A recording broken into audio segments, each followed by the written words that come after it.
The Department of Health confirms the detection of several COVID-19 variants under monitoring in the country, including KP.2, one of the two variants known as the FLiRT variants. Despite this, the DOH assures the public that the newly detected variants are clinically mild and manageable. According to the DOH, genome sequencing data by the University of the Philippines Philippine Genome Center showed that 2 cases of KP.2 have so far been recorded in the country. 30 cases of JN.1 and 2 cases of JN.1.8 have also been recorded. When asked if the high number of JN.1 cases means it is currently the predominant subvariant, DOH spokesperson Albert Domingo says it is still too early to say since there are still samples being sequenced. Domingo explains that the earliest sample collection date for JN.1 in the country dates as far back as November 2023, while the earliest sample collection date for KP.2 was in May 2024.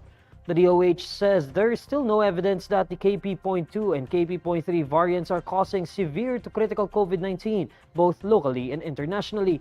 Meanwhile, the DOH says that as of May 27, all regions in the country remain at low risk for COVID-19. The Armed Forces of the Philippines deems the latest resupply mission of the BRP Sierra Madre successful despite the China Coast Guard's attempt to spoil the activity. On May 19, the China Coast Guard seized and dumped overboard food and other supplies meant for Filipino troops. The China Coast Guard also reportedly obstructed a medical evacuation of ailing soldiers assigned in BRP Sierra Madre. But Padilla points out the resupply mission was still largely successful. She notes that most of the supplies were retrieved by the Filipino soldiers. China's aggressive actions are rooted in its claim over the South China Sea, including the West Philippine Sea. But a 2016 arbitral ruling has invalidated China's sweeping claim and upheld the Philippines' sovereign rights in the West Philippine Sea. The Philippine Navy says the China Coast Guard's action during the airdrop for the resupply mission in Ayungin Shoal shows its personnel have zero common sense. During the May 19 mission, China Coast Guard personnel managed to intercept one of the 4 packages airdropped by a military aircraft for troops aboard BRP Sierra Madre. Philippine Navy personnel were able to recover what was left of the goods, which was dumped by China Coast Guard in the West Philippine Sea. Navy spokesperson for the West Philippine Sea, Commodore Roy Vincent Trinidad, says this is due to suspicions of carrying construction materials for the grounded naval outpost. But Trinidad points out that construction materials can't be airdropped. They lack common sense. We could not airdrop construction materials. Their narratives is that they do the blocking because of construction materials.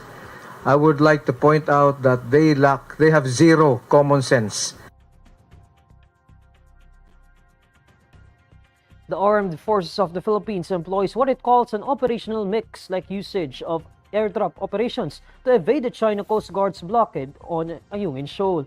The resupply missions for BRP Sierra Madre became the flashpoint of tensions between Manila and Beijing. China seeks to block the Philippines' attempt to repair the naval outpost by using tactics like water cannon assaults and dangerous maneuvers. The AFP reiterates that the military is entitled to repair the dilapidated warship since the shoal where it is aground is well within the Philippines' exclusive economic zone.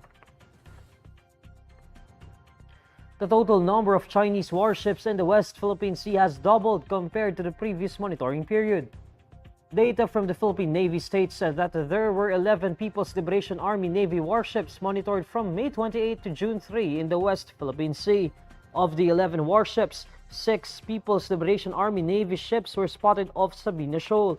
This number is more than twice as large compared to only 5 People's Liberation Army Navy warships spotted the previous week from May 21 to May 27.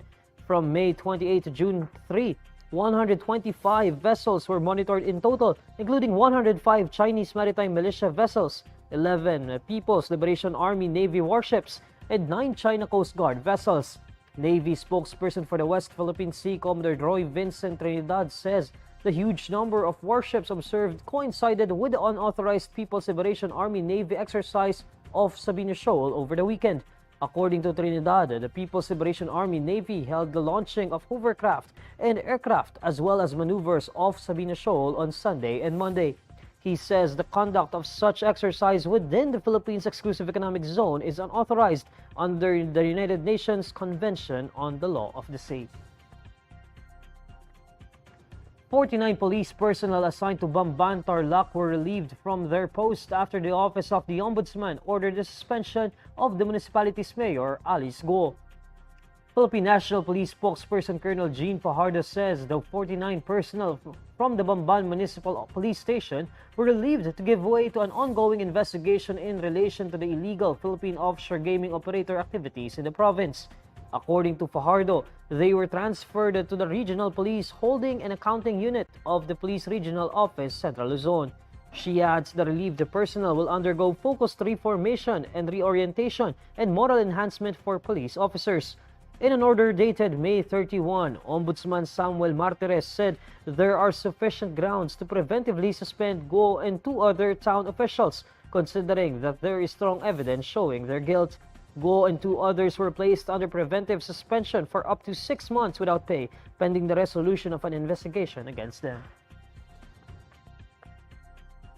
The Makati City Prosecutor's Office has found a probable cause to file a murder case against the suspect in a road rage incident that resulted in the death of a stay-in driver. Citing the resolution released by the Makati City Prosecutor's Office, PNP spokesperson Colonel Jean Fajardo says the suspect, Gerard Raymond Yu, is facing complaints of murder and carrying of firearms without permits. Yu is charged for violation of Article 248 of the Revised Penal Code and Section 31 of Republic Act 10591 or the Comprehensive Firearms and Ammunition Regulation Act. According to Fajardo, the paraffin test results on Yu and the ballistic examination of his firearms were among the bases the prosecutor cited. Last May 29, Interior Secretary Benhur Abalos revealed that Yu tested positive for gunpowder from the confiscated weapons, which also matched the recovered fire cartridge at the scene. 65-year-old driver Aniceto Mateo was shot to death along the southbound lane of the EDSA Ayala Tunnel last May 28 around 2:30 p.m. Talks are still happening to determine whether or not Robin Padilla will become the next party president of the Partido Demokratiko ng Pilipino. In a press conference on Tuesday, June 4, Senator Robin Padilla discloses the matter, saying they are still in the middle of discussions now. Napakasarap pag-usapan no? Pagka gano'n. Pero ako ma'am, kung tatanungin mo ako, magandang posisyon yung binibigay nila. Salamat sa pagtitiwala. Maraming salamat kay dating Pangulong Rodrigo Roa Duterte at sa lahat po ng bumubuo ng PDP. Pero siyempre, ito po ay nasa loob pa rin ng pag-uusap hanggang ngayon. According to the senator, he still wants to know what other PDP members want him to do should he be elected as the next party leader. However, Padilla repeatedly clarifies that he did not ask to be elected into such a post. Pati po itong pagiging senador, hindi ko po ito hiningi. Ito po'y bumabagsak lang lahat sa harap ko. At kung nakikita ko pong makakagawa ako ng maganda at pwede akong makatulong sa kapwa ko Pilipino, ay tatanggapin ko.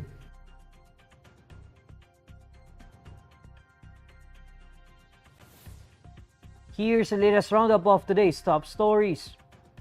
Philippine Navy says China Coast Guard's actions during the resupply mission in Ayungin Shoal shows its personnel have zero common sense. DOH confirms detection of KP.2 FLiRT variant. And more than 1,000 residents flee homes following Canlaon volcano eruption. These are the stories you need to know today. I'm Neil Mercado. Follow INQUIRER.net on Facebook, X, YouTube, TikTok, Instagram, and Reddit. For more stories, visit INQUIRER.net. Good evening.